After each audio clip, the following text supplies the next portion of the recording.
Ghusl, taking a bath, something which we do every day. But if you think about it, it's a pretty important part of your religion, because if you are not ritually pure, you cannot perform some important religious deeds.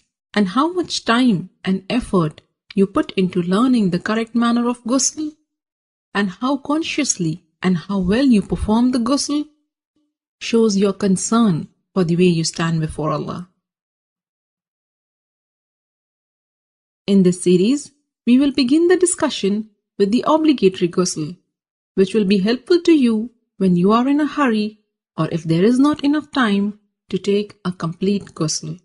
Next, I will take you step by step through the etiquettes of the complete ghusl, where we will discuss the sunnah acts of ghusl. And finally, in the next video, we will answer some frequently asked questions about ghusl. Alhamdulillah, all the information and answers are taken from the writings and fatwa of the scholars. So let's begin. There are two kinds of ritual impurities, the minor impurity and the major impurity, which occurs as a result of janabah, haid or nifas. To achieve tahara from the minor impurity, you only need to renew your wudu, ablution, whereas in the case of major impurity, you need to take a ghusl. And ghusl can be taken in two ways. A complete ghusl with all the sunnahs of the Prophet, and a partial or a sufficient ghusl, which means only doing what is obligatory to free yourself from the ritual impurity. So what are these obligatory acts of ghusl? A beforehand niyyah, intention that you are taking this bath to purify yourself from the major ritual impurity, rinsing your mouth and nose, and letting water run over your entire body at least once. Make sure it reaches every part of it, even your scalp under the thick hair. If you manage to do this much, then you have purified yourself from the major ritual impurity. As for the complete ghusl, and this is the mustahab one, and it is how the Prophet ﷺ took a bath. And this is how you do it. Begin with an intention to purify yourself from the major impurity. Then say Bismillah. Wash your hands 3 times.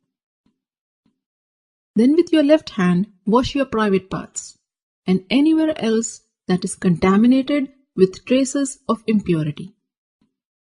Then make a complete wudu, just as you would for prayers. Then pour water over your head 3 times, rubbing and making sure that it thoroughly reaches your scalp.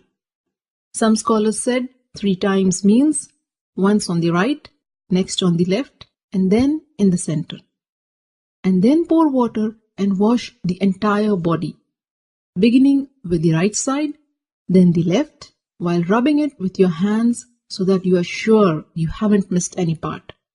So these are the etiquettes of the complete ghusl.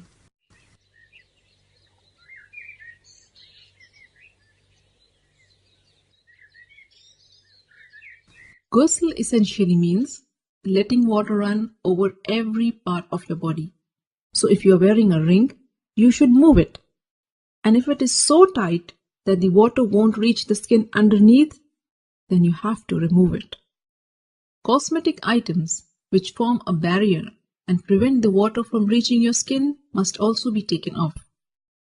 In a narration of Maymuna radiallahu ta'ala anha, it is mentioned that the Prophet sallallahu alaihi wasallam moved away from the spot where he had been taking ghusl, and then he washed his feet.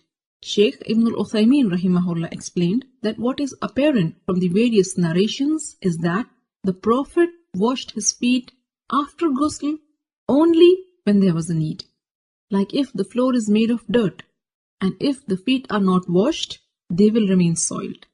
So you may want to wash your feet after ghusl if there is a need. Don't forget to share this how-to guide with your family and friends. By sharing this video, you are helping your friends and family in their deen.